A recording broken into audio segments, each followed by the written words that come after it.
না আমার দাদাদের কাছে পয়সা আছে। ভালো আছে, বেশ পাঠাবি। তুই আমার ওই কাজটা করলি না।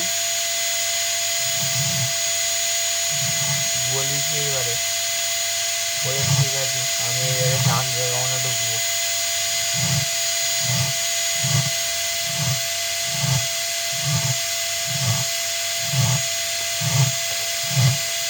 সব নিয়ে চলে আসবি। আগে দাঁড়াও দেখি দেখে ঢুকবো। আমার সিলভার লোহা যা থাকবে বলে সব দিয়ে দেবো।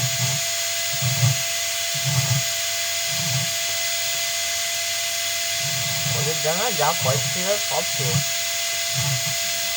এখন এই আমাদের মতো আম বিঘারি হয়ে গেছে। এক বস্তা থাকলে এক বস্তা নিয়ে চলে আসবি, এক ব্যাগ থাকলে এক ব্যাগ, এক টিন থাকলে এক টিন। না না তো সেই পয়সা সে কিনা লেগে গেছে তো 2 লাখ টাকা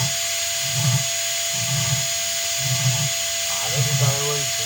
15-16 লাখ টাকা আমি দিতে হবে। পুলিশকে খাওয়াচ্ছে খালি। আর পুলিশ সব জমি খালি বিক্রি করছে। তাহলে কি হয়েছিল? বলছে 2 টাকা